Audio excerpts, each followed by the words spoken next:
ateísmo é ligado à religião. A pessoa não acredita em Deus, é ateu. Já ouvi falar também, me parece que é uma soma de várias coisas, parece que a pessoa pega um pouco de cada coisa e monta a sua própria crença, eu não sei, não tenho certeza. Ateísmo, eu desconfio que seja alguma coisa ligada à religião. Eu não sei o que é ateísmo, mas eu não tenho nada contra. Ateísmo? Ateísmo? Me pegou, não conheço, hein? O que é ateísmo? Ateísmo? Ateísmo não sei muito bem, ok. Ateísmo é negação de Deus, mas essa negação de Deus, ela ainda pode crer que ainda existe algo na vida que tenha uma relação de sentido e significado. Ateísmo? Primeiro você vai me dizer o que é ateísmo.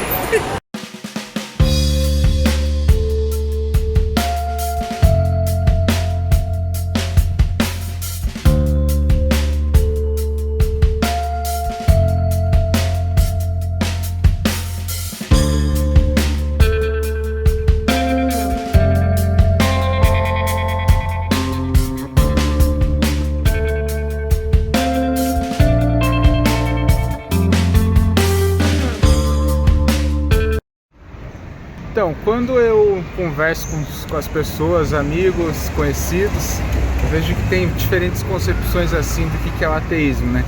Pra mim, é mais o cara que não acredita em divindade alguma. Na verdade, esse é o meu caso, né? Então, geralmente, às vezes me perguntam, pô, mas você é ateu, então você não acredita em nada?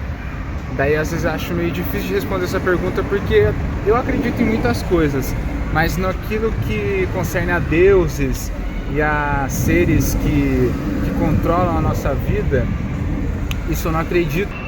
Acho que os ateus tendem muito a acreditar mais naquilo que a ciência consegue comprovar, então acho que isso está bem ligado assim com o ateísmo em alguns casos.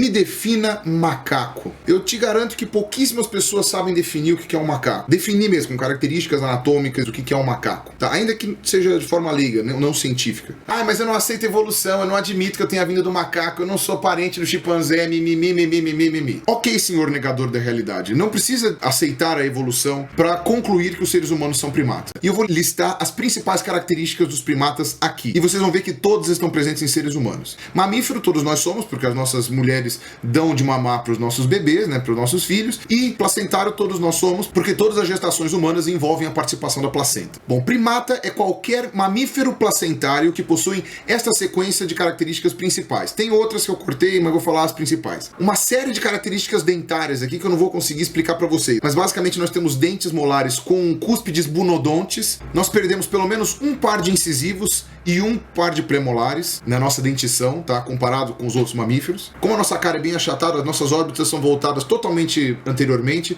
com visão estereoscópica e uma visão muito bem desenvolvida. O osso etimoide, ele é exposto dentro da parede da órbita, e isso infelizmente não posso mostrar sem arrancar meu olho, então deixa quieto. Cérebro aumentado, muito desenvolvido. Retenção da clavícula como um importante osso da cintura escapular. As duas cinturas com grande mobilidade, inclusive uma grande rotação do rádio sobre a ulna, tá? Ou seja, fazendo esse movimento aqui, tenta pegar seu cachorrinho e tenta fazer isso aqui para ver se ele consegue. É claro que não, você nem faz isso, você vai quebrar a perna do coitado. Todos os membros com 5 dedos e um polegar opositor.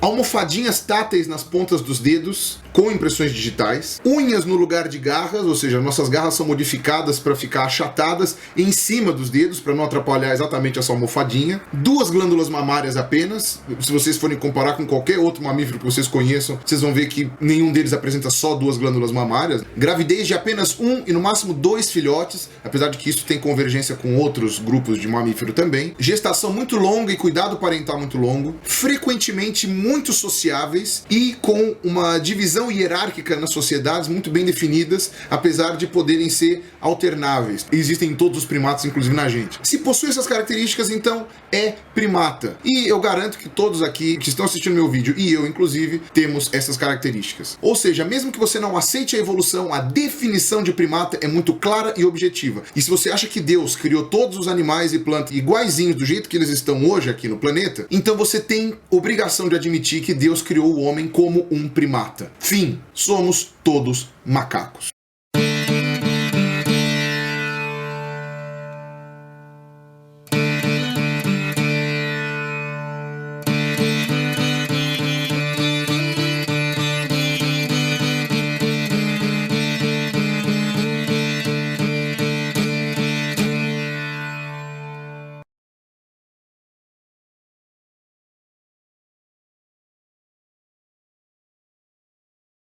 Seria o Estado não ter poder de doutrinar ou influenciar nenhuma religião a pessoa alguma.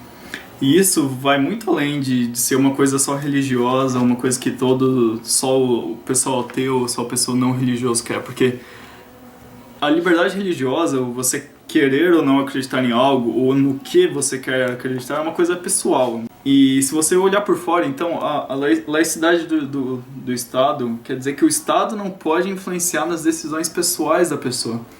E isso é um dos pilares mais fortes da democracia.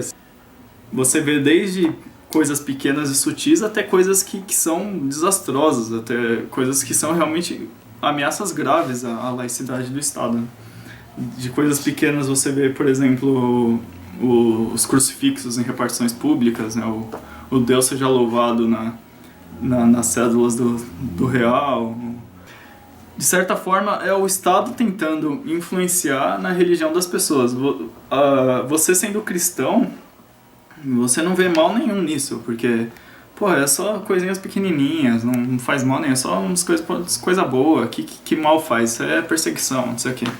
Mas pensa se baseando na liberdade religiosa, então uma pessoa do candomblé, por exemplo, poderia exigir que nas células de dinheiro, ao invés de ver se Deus seja louvado, viesse Oxalá, meu pai algum.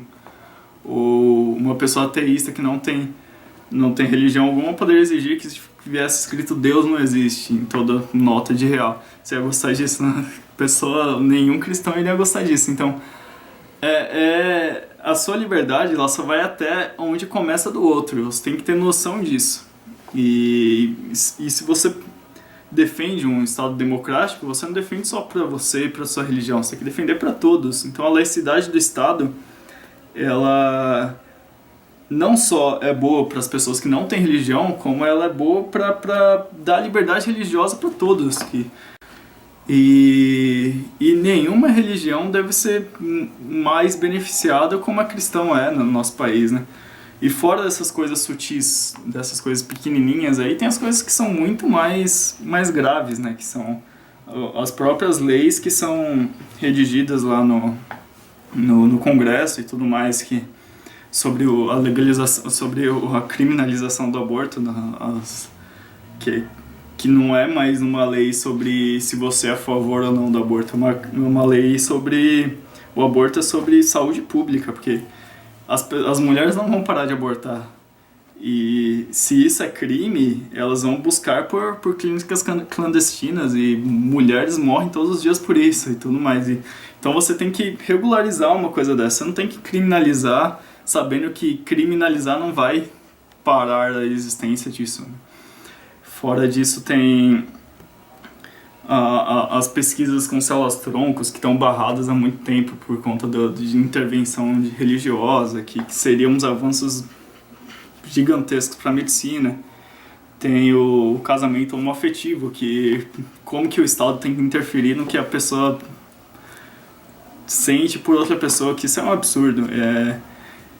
Pleno 2015 essas coisas sendo discutidas ainda, e é só por conta de agressões ao Estado laico, que é uma coisa que o Brasil falha e tem falhado e vai falhar até não sei onde. O Estado laico é aquele que é completo e totalmente neutro com relação a todas as questões discutidas. A laicidade, ela é um corolário da igualdade, daqueles três famosos,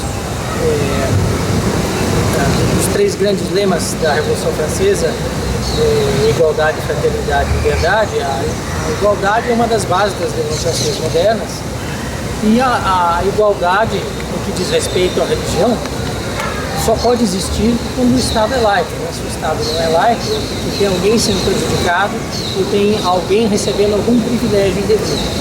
Então, assim como queremos igualdade de oportunidades, queremos igualdade de condições entre todos os cidadãos, queremos também igualdade no campo religioso. O Estado, que é o maior agente da sociedade, tem que tratar a todos de maneira perfeitamente igual, inclusive no que diz respeito ao princípio religioso. A igreja, não só as igrejas evangélicas neopentecostais, fundamentalistas, mas antes a própria Igreja Católica já tinha reformulado os seus meios de influir no Estado, uma vez que a Constituição, já desde a proclamação da República, em 1889, Estado e Igreja se separaram. Então, de lá para cá, a Igreja vem renovando as suas estratégias para influenciar no Estado. E a Igreja Católica tinha uma influência aqui muito grande, realizava missas. Agora as igrejas evangélicas realizam culto.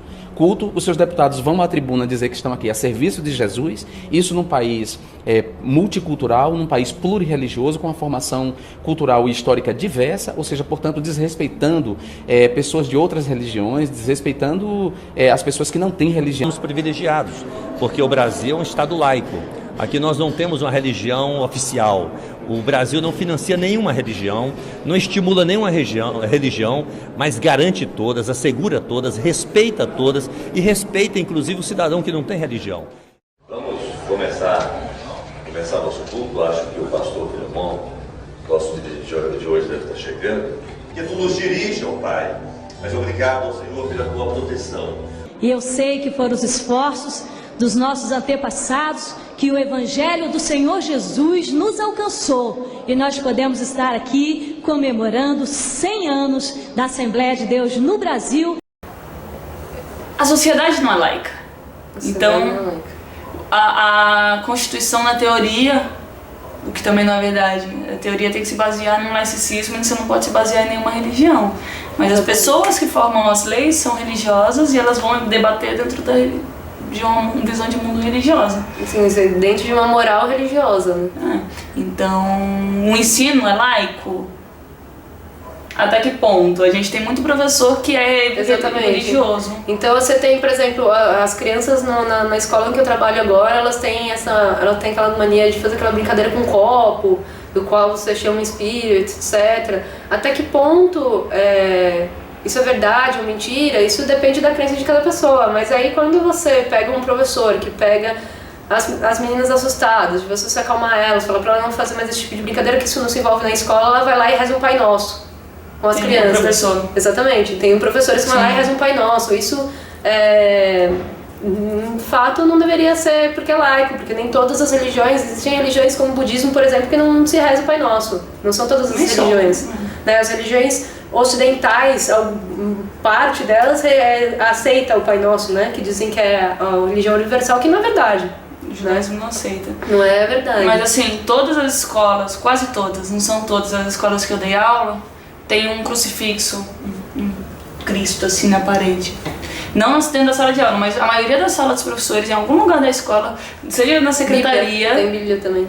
Você vai... Uma Bíblia, mas Bíblia tudo bem, mas você vai ver um crucifixo, um Jesus pendurado na parede. Então quando você põe um Cristo pendurado na parede, basicamente você está admitindo que ele é a verdade. E não necessariamente ele é a verdade. Ele é a verdade para você, para sua religião. Só que a escola acaba assumindo um ponto de vista e uma posição. Bom, cada grupo, cada pessoa pode escolher os seus próprios caminhos. O caminho que a APEA escolheu para todas as suas formas de ativismo é um judiciário, um ativismo judiciário. Entre o legislativo, o executivo e o judiciário, dos 3 poderes, 2 estão amarrados ao voto. E, infelizmente, a laicidade não é uma causa popular. A laicidade é uma causa das minorias. O problema das minorias é que elas nunca conseguem eleger seus representantes.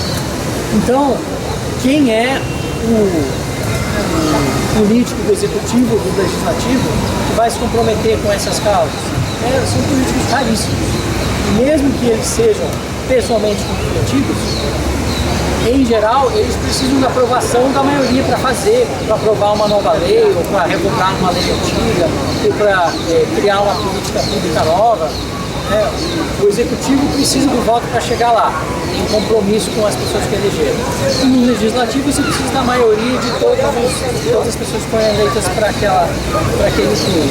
Então, esses dois poderes praticamente nunca criam avanços no plano da laicidade. O resto, o judiciário, é isso que nós fazemos. A segurança da laicidade acho que entra diretamente nesse ponto aí das decisões políticas, né? A gente vê hoje bancada evangélica, a gente tem exemplos de políticos que eles tentam conduzir as decisões políticas com base em argumentos religiosos. Acho que essa seria talvez a principal importância do Estado laico, um Estado onde a religião não interfira nas decisões políticas e, consequentemente, não interfira na vida de quem não segue a mesma religião que a sua. E também acaba, acho que outro ponto importante é o de acabar com o preconceito, porque ainda assim hoje você tem muitas religiões, ou até mesmo o próprio ateísmo, às vezes você acaba sofrendo preconceito de algumas pessoas assim, por acharem que isso não é um caminho muito correto. O Estado ser laico deveria ser algo muito forte hoje em dia. Em pleno 2015, desculpa, é um absurdo a gente ter que brigar por escolhas sexuais, por escolha religiosa, por eu querer abortar sim ou não, por eu querer poder lutar pelos meus direitos. Muitas pessoas falam assim, nós vivemos num estado livre onde eu posso escolher muita coisa. Escolher é ser liberdade, ser livre não é escolher uma pasta, a cor da escova.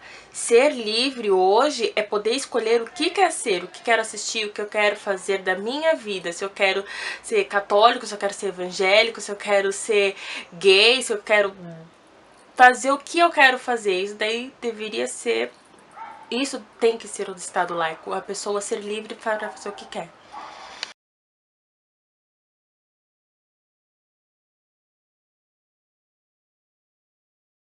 Para pessoas que, tipo assim, elas olham para mim e falam, não, ele não acredita em Deus, então não tem para que ele fazer parte do meu grupo. Mesmo não entendendo exatamente do que eu sou, qual é a minha escolha no caso, né? Elas simplesmente meio que não discriminam, mas não fazem tanta questão de fazer parte do meu grupo.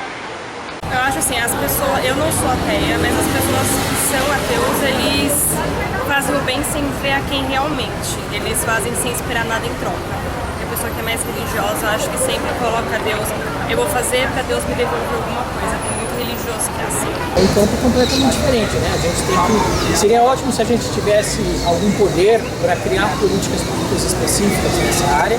Estamos muito longe disso ainda, né? Até chegar lá, tem muito chão. Por enquanto, o que a gente pode fazer é o básico do básico, é o começo, como outros grupos que fizeram essa mesma luta, mulheres, negros, homossexuais, né? O primeiro passo é que existe um grande número de pessoas na sociedade, religiosos e até ateus, que dizem que o preconceito não existe, você está louco, você está sonhando, não existe. O primeiro fato é apontar o problema, deixar ele muito claro, e fazer com que as pessoas reconheçam que ele existe. Quando a Terra começou, existia um grande nível de negacionismo nessa área.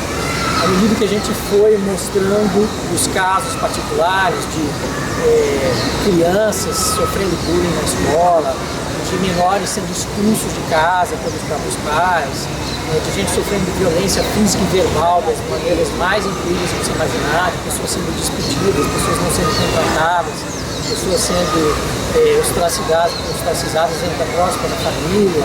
Enfim, à medida que esses casos foram surgindo, hoje em dia tem poucas pessoas que tentam negar essa realidade do preconceito contra os atores.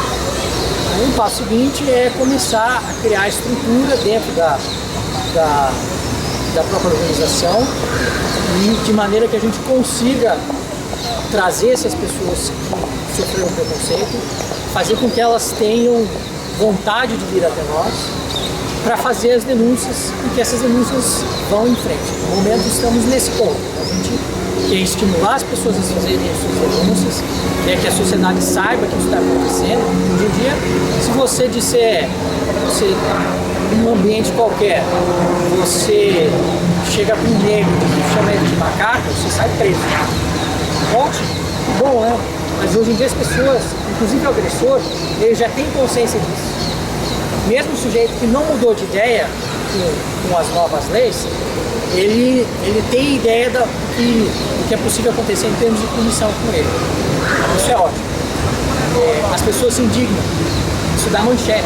Tem um Twitter de uma pessoa falando mal de nordestinos, ele que merece morrer. No dia seguinte, isso é manchete nacional, sai no Jornal Nacional, sai na capa da Folha de São Paulo, né? Isso causa comoção. A sociedade se sensibilizou com relação ao preconceito racial e está começando a se sensibilizar com relação ao preconceito, com relação ao LGBT.